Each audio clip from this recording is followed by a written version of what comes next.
के नतीजे आ गए हैं। प्रधानमंत्री नरेंद्र मोदी 8 जून को शपथ लेने जा रहे हैं। भारतीय जनता पार्टी बहुमत से बहुत दूर है और पूरी तरह से आश्रित है चंद्रबाबू नायडू और नीतीश कुमार पर, जिन्हें कुछ दिनों पहले तक प्रधानमंत्री नरेंद्र मोदी पानी पी पी कर गाली दिया करते थे। आज इस शो में हम दो मुद्दे उठा रहे हैं दोस्तों। लोकसभा चुनावों के नतीजे जिसमें भाजपा बहुमत से दूर रह गई है, क्या यह प्रधानमंत्री की निजी हार है, पर्सनल लॉस है? और दूसरा, किस तरह से अखिलेश यादव इंडिया गठबंधन के सबसे बड़े नेता के तौर पर उभरे हैं, और इस पर आपको गौर करना पड़ेगा। मगर सबसे पहली बात, क्यों ये जो नतीजे हैं प्रधानमंत्री नरेंद्र मोदी की निजी हार है, और इसको लेकर मैं आपके सामने 5 से 6 कारण रखना चाहूंगा। मैं आपको बतलाना चाहूंगा दोस्तों कि कांग्रेस लगातार कह रही है कि प्रधानमंत्री नरेंद्र मोदी को अपने पद से इस्तीफा दे देना चाहिए। उन्हें अपने पद पर बने रहने का कोई नैतिक अधिकार नहीं है। मैं इस बात से इत्तेफाक नहीं रखता दोस्तों, क्योंकि भारतीय जनता पार्टी को 240 सीटें अपने दम पर मिली हैं। विपक्ष को इस बात पर सोचना चाहिए, खासतौर से कांग्रेस को, कि आखिर क्या वजह है कि गुजरात में एक सीट छोड़कर उसका सूपड़ा साफ हो गया, मध्य प्रदेश में सूपड़ा साफ, छत्तीसगढ़ में सूपड़ा साफ, हिमाचल उत्तराखंड में सूपड़ा साफ, और ये तमाम राज्य थे जहां पर कांग्रेस का सीधा मुकाबला था। हां, राजस्थान में उसने कमाल करके दिखाया, और खासतौर से इस बात की पृष्ठभूमि में कि राजस्थान में भाजपा ने लगातार सांप्रदायिक पारे को बढ़ाने की कोशिश की, फिर भी उसे 10 से ज्यादा सीटें मिली। यानी कि अगर आप लड़ोगे तो जीतोगे। यानी कि अगर कांग्रेस ने मध्य प्रदेश, गुजरात, छत्तीसगढ़, हिमाचल, उत्तराखंड में लड़ाई लड़ी होती, गंभीरता से मुकाबला किया होता, तो सोचिए अगर इन तमाम राज्यों से 2-2, 3-3 सीटें भी आ जाती, तो आप कल्पना कर सकते हैं कि भाजपा जिसकी 240 सीटें हैं वो 225 पर आ जाती, और गठबंधन जो है वो 275 पे होता। यानी कि कांग्रेस ने अपनी तरफ से मेहनत नहीं की।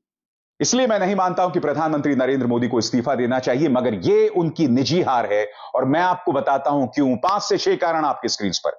सबसे पहला कारण, भाजपा का घोषणा पत्र। याद कीजिए दोस्तों, घोषणा पत्र में 1 नहीं 2 नहीं 67 बार, 67 टाइम्स मोदी की गारंटी का जिक्र था।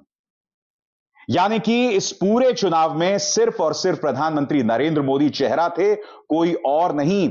और अगर बावजूद इसके अगर आपकी 60 सीटें कम हो जाती हैं और आप बहुमत से 30 सीटें दूर रह जाते हैं, तो यह प्रधानमंत्री की निजी हार है या नहीं है, मुझे बताइए। क्योंकि हम नहीं भूल सकते कि प्रधानमंत्री के पक्ष में एजेंसीज थी, प्रधानमंत्री के पास अकूत पैसा था। कांग्रेस कंगाल हो गई थी, लड़ने के लिए पैसे नहीं थे, विपक्ष के नेता जेल में थे, 2-2 मुख्यमंत्री जेल में थे, और ऊपर से सिर्फ प्रधानमंत्री का भजन कर रही थी न्यूज चैनल्स, गोदी मीडिया सिर्फ उनका भजन कर रही थी। यानी कि सिर्फ और सिर्फ प्रधानमंत्री का चेहरा न सिर्फ भाजपा के घोषणा पत्र में, बल्कि न्यूज चैनल्स में, तमाम होर्डिंग्स में, तमाम पेट्रोल पंप्स में, आपके कोविड वैक्सीन पत्र में भी, तमाम जगहों पर सिर्फ प्रधानमंत्री दिखाई दे रहे थे, उनका चेहरा दिखाई दे रहा था। बावजूद इसके अगर उनकी 60 सीटें कम हो रही हैं, तो बताइए ये उनकी निजी हार है या नहीं है?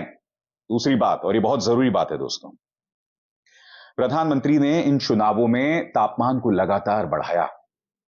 किस तरह की शब्दावली का इस्तेमाल किया? मांस, मछली, मुर्गा, मुसलमानों को घुसपैठिया, पूरी तरह से जहर उगला, ज्यादा बच्चा पैदा करने वाला, और न जाने क्या क्या। और फिर बात वहां नहीं रुकी, बात मुजरे तक आ गई। सुनिए उन्होंने क्या कहा था। इंडिया अलायंस को अपने वोट बैंक की गुलामी करनी है तो करें, उनको वहां जाके मुजरा करना है तो भी करें, उनको वहां जाके मुजरा करना है तो भी करें, उनको वहां जाके मुजरा करना है तो भी करें। देश की जनता ने उनकी इस भाषा को नकार दिया। मैं आपसे सवाल पूछना चाहता हूं, इस भाषा के बावजूद अगर आपको जनता ने 300 से ज्यादा सीटें नहीं दी भाजपा को, तो इसका क्या अर्थ माना जाए? यानी कि जनता आपके सुरों से इत्तेफाक नहीं रखती। यह क्या बतला रहा है? यह आपकी निजी हार है या नहीं है? कारण नंबर 3 आपके स्क्रीन पर, इन चेहरों पर गौर कीजिए। तमाम मोदी के मंत्री थे और इन सबको हार का सामना करना पड़ा है। स्मृति ईरानी, अजय मिश्रा टेनी, अर्जुन मुंडा, कैलाश चौधरी, संजीव बालियान, महेंद्र नाथ पांडे, कौशल किशोर, राजीव चंद्रशेखर, साध्वी निरंजन ज्योति, भानु प्रताप सिंह वर्मा, कपिल मोरेश्वर पाटिल, आर के सिंह, बी मुरलीधरन, एल मुरुगन, राव साहेब दादाराव दानवे, सुभाष सरकार, ये तमाम जो थे वो मंत्री थे या नहीं प्रधानमंत्री बताइए। आपके मंत्रियों की इतनी बड़ी तादाद में हार हुई है, यानी कि आपके गवर्नेंस पर सवाल है। यह आपकी निजी हार है या नहीं है बताइए प्रधानमंत्री। अगला कारण आपके स्क्रीन पर याद कीजिए, जब राहुल गांधी ने रायबरेली से चुनाव लड़ने का मन बनाया था तब प्रधानमंत्री ने क्या कहा था राहुल गांधी को? डरो मत, डरो मत, डरो मत। नतीजा क्या हुआ? अमेठी से किशोरीलाल शर्मा को उतारा जाता है और स्मृति ईरानी बुरी तरह से हारती हैं। यानी कि राहुल गांधी उतरते तो और भी बुरी तरह से हारते। यानी कि जिस राहुल गांधी को आपने ताना दिया, डरो मत कहा, उन्हीं के परिवार से जुड़े एक सदस्य ने स्मृति ईरानी को हरा दिया। और बात यहां नहीं रुकती है। राहुल गांधी रायबरेली से करीब 4 लाख वोटों से जीते, वायनाड से 4 लाख वोटों से जीते, मगर प्रधानमंत्री ये मत भूलिए, बनारस से लगातार कहा जा रहा था कि आप 7 लाख वोटों से जीतेंगे, मगर आप बमुश्किल 1.5 लाख वोटों से जीते। तो मेरा सवाल यह कि ये एक निजी हार है या नहीं है? यानी कि राहुल गांधी की जीत आपसे बड़ी जीत थी। और एक और कारण आपकी स्क्रीन पर, अयोध्या, वो अयोध्या जहां से आपकी राजनीति की शुरुआत होती है। धर्म के नाम पर वोट मांगते हैं। राम मंदिर प्राण प्रतिष्ठा में कौन दिखा था? सिर्फ प्रधानमंत्री नरेंद्र मोदी। बावजूद इसके फैजाबाद ने आपको हार दिखाई, हार का चेहरा दिखलाया। और फैजाबाद से ही जुड़ा हुआ उत्तर प्रदेश, वो उत्तर प्रदेश जहां आपके मुख्यमंत्री थे, जहां भाजपा के 2 सबसे लोकप्रिय चेहरे हैं, स्वयं मुख्यमंत्री आदित्यनाथ और प्रधानमंत्री नरेंद्र मोदी, जो बनारस से चुनाव लड़ रहे थे। इसके बावजूद उत्तर प्रदेश में आपको करारी हार का सामना करना पड़ा। वो मणिपुर जिसने सवालिया निशान उठाया था, वो मणिपुर जिसके मुख्यमंत्री को आपने नहीं हटाया, उससे आपके दोहरे मापदंड सामने आए। वो मणिपुर जिसने डबल इंजन सरकार की पोल खोल कर रख दी। अब आप बताइए दोस्तों, ये प्रधानमंत्री नरेंद्र मोदी की निजी हार है या नहीं है? मैं स्पष्ट कर दूं, मैं विपक्ष से इस बात को लेकर इत्तेफाक नहीं रखता कि प्रधानमंत्री को अपने पद से इस्तीफा देना चाहिए या फिर यह प्रधानमंत्री की नैतिक हार है, मगर यह आपकी निजी हार प्रधानमंत्री जरूर है। नैतिकता के सवाल जरूर उठ रहे हैं और आप इससे मुंह नहीं मोड़ सकते। आपको चुनौती के तौर पर वो शख्स सामने उभर कर आ रहा है जिसे बदनाम करने की कोई कसर पिछले 20 सालों से नहीं छोड़ी गई, राहुल गांधी। और राहुल गांधी का साथ दे रहे थे अखिलेश यादव, लगातार साथ दे रहे थे अखिलेश यादव। और यकीन मानिए दोस्तों, इस वक्त इंडिया गठबंधन से सबसे बड़े नेता के तौर पर अखिलेश यादव सामने उभर कर आए हैं। और अखिलेश यादव की खास बात यह थी कि भीड़ में उनकी क्या दीवानगी थी। देखिए, प्रयागराज में राहुल गांधी के जब वो साथ थे, किस तरह से पागल हुई जा रही थी भीड़, किस तरह से दीवानी हुई जा रही थी भीड़। और इसी भीड़ के बारे में प्रधानमंत्री ने कहा था कि 300 रुपए में लोगों को लाया जा रहा है। मैं प्रधानमंत्री से पूछना चाहता हूं, बगैर पैसे के मीडिया भी इनके खिलाफ था, फिर भी अगर 43 सीटें अखिलेश को मिल रही हैं तो यह क्या बता रहा है? यह क्या बता रहा है प्रधानमंत्री? क्या आप इस बात से मुंह मोड़ सकते हैं? आप कह रहे थे भीड़ 300 रुपए की थी। अखिलेश को देखने भीड़ जो है वो आतुर थी। और साथ ही अखिलेश जिस सहज अंदाज में अपनी बात कह रहे थे, 2-3 मिसाल मैं आपको देना चाहता हूं दोस्तों। जैसा कि आप जानते हैं कि फैजाबाद से अवधेश प्रसाद की जीत हुई है।